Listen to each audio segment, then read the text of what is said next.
Veuillez vous asseoir dans la présence de Dieu.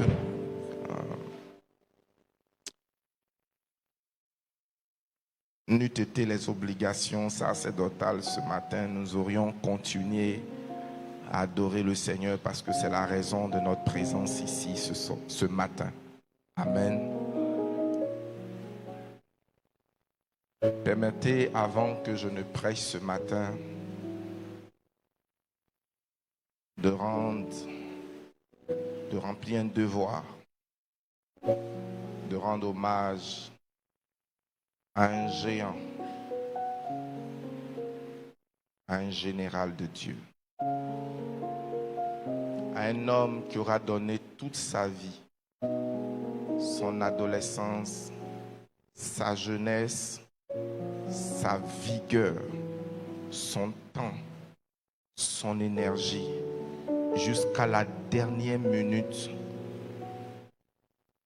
au service du royaume de Dieu. Il est né le 6 août 1974 et donc le 6 août dernier, il a eu 52 ans. Il a donné sa vie à Dieu à 12 ans et à 13 ans, il était déjà dans le ministère en plein temps. Il aura vécu 39 ans de sa vie au service de Dieu, de manière passionnée. Est-ce que la technique est née de nouveau?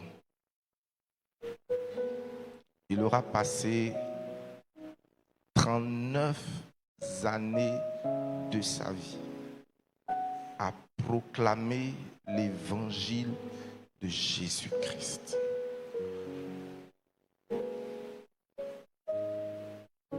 Dans les villages, dans les hameaux, il fait partie de l'une des figures qui a impacté profondément le christianisme en Côte d'Ivoire.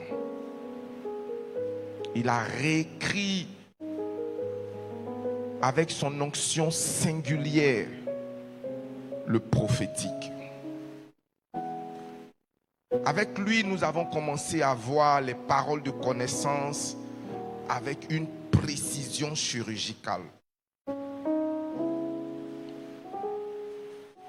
L'un des voyants que Dieu a utilisé pour, sans micmac, sans scénario, de donner avec précision les numéros de téléphone, les numéros sur les extraits d'actes de naissance, de donner le numéro du registre d'actes de naissance. L'une des personnes même a corrigé un certain nombre de choses dans le sens où le nom que tu portes n'est pas ton nom, donner des informations extraordinaires.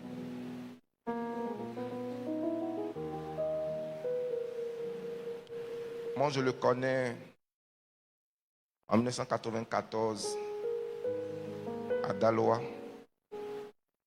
Il avait 2 compagnons. Le prophète Florentin Siou et l'apôtre Vau Désiré. Il marchait au début à 4. Il a fondé le MIDOD, le ministère international pour la destruction des œuvres du diable, à Koumansi. Et ces cultes étaient des célébrations de la puissance de Dieu jusqu'à des heures indues.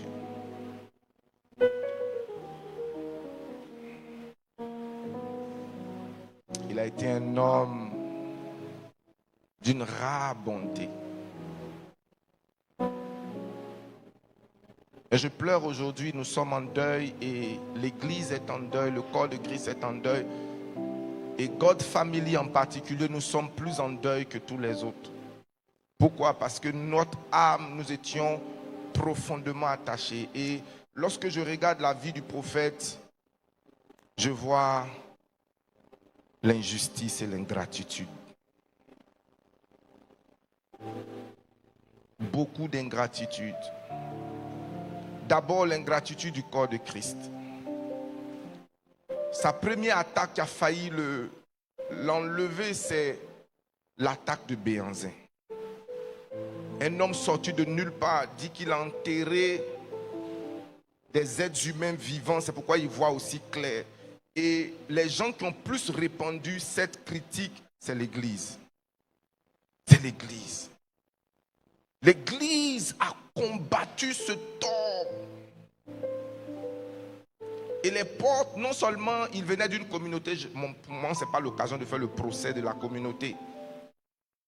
Mais à cause des manifestations étranges qui s'opéraient, on l'avait déjà mis de côté, que la façon dont tu vois, la façon dont les gens tombent sur l'onction, ça ne peut pas être Dieu. Donc il était déjà exclu.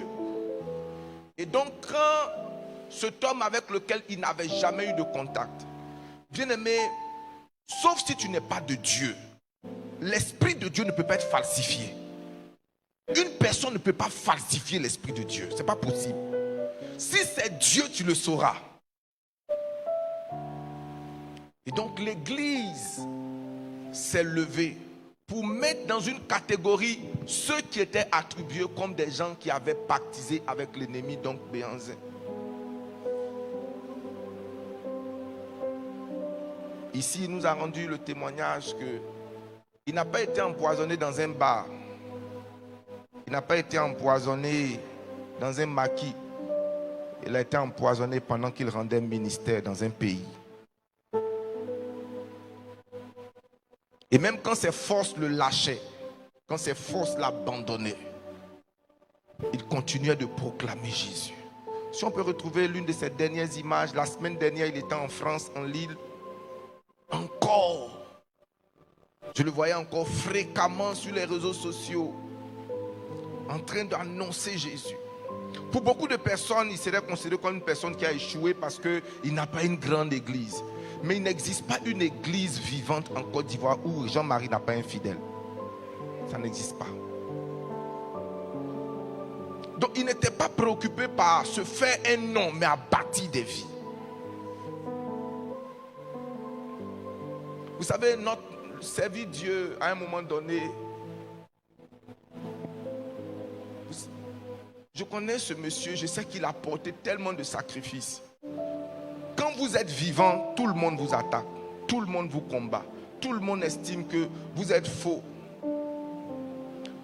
Mais le jour où le Seigneur vous rappelle, on vous absout, on vous canonifie.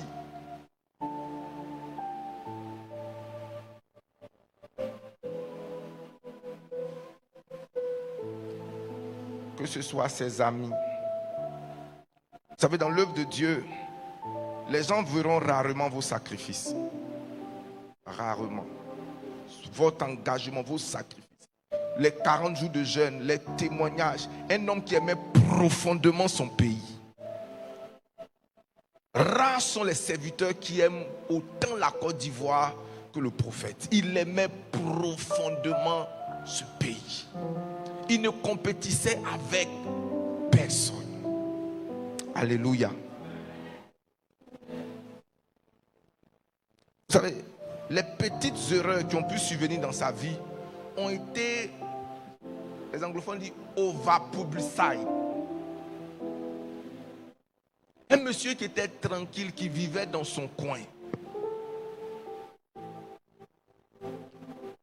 L'église a été dure envers lui. Ses amis ont été durs envers lui. Ses fils ont été durs envers lui. Les gens pour lesquels il a jeûné, prié, disaient qu'il n'est pas organisé. S'il était organisé, tu es sûr que ta vie allait être autant bénie.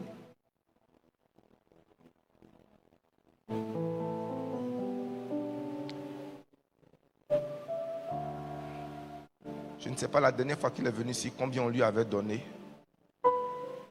C'est 1 million ou 2. Mais je peux vous dire que cet argent qu'il a reçu, il a donné à quelqu'un d'autre. C'est même pas qu'il a pris ça pour payer chaussures. Il y avait un problème qui attendait. Donc il finit de prêcher. C'est pas que l'église a donné 2 millions. Il a pris. Il y a un problème ici. J'ai dit, le vieux, prends ça pour toi. Non, il y a un fidèle. Non, il y a quelqu'un qui a besoin de ça. Je dis, mais quand est-ce que les gens vont te dire que tu n'as pas construit, tu allais vivre aux États-Unis, mais quelqu'un qui vivait passionnément. Je dis des choses. En fait, quand je résume la vie du prophète, mes pleurs, c'est Dieu, pourquoi? Pourquoi est-ce que les plus faux, les plus bandits d'entre nous, sans prospérer, et ceux qui sont sincères, qui sont vrais, sont les plus combattus? Cet homme-là, la nation ivoirienne lui doit beaucoup. La Côte d'Ivoire doit beaucoup à Jean-Marie Domoro. Je vous dis la vérité.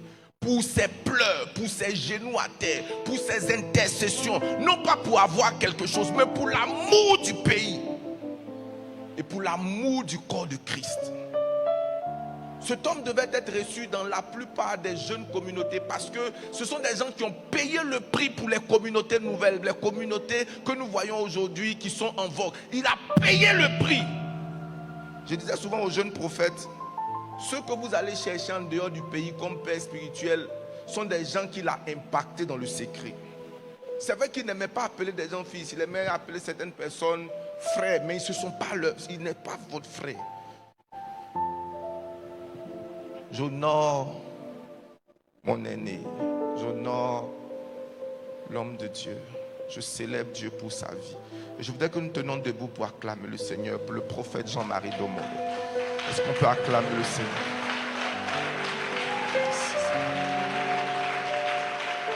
Tu peux faire mieux que ça.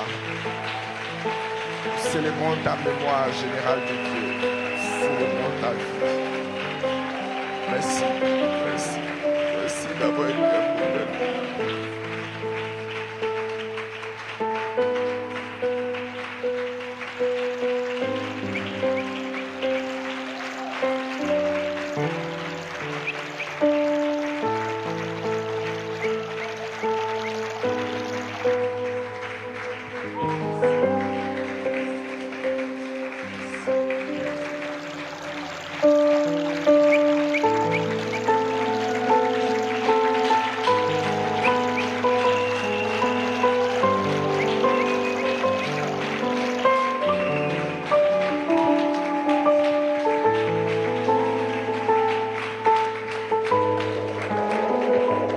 Tu es mon repos. Est-ce qu'on peut chanter? Tu es mon repos et tu es au contrôle.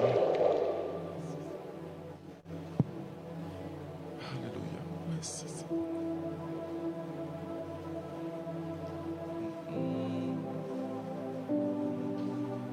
Tu es mon repos. Tu es au contrôle. Seigneur, nous célébrons ton nom pour ton serviteur.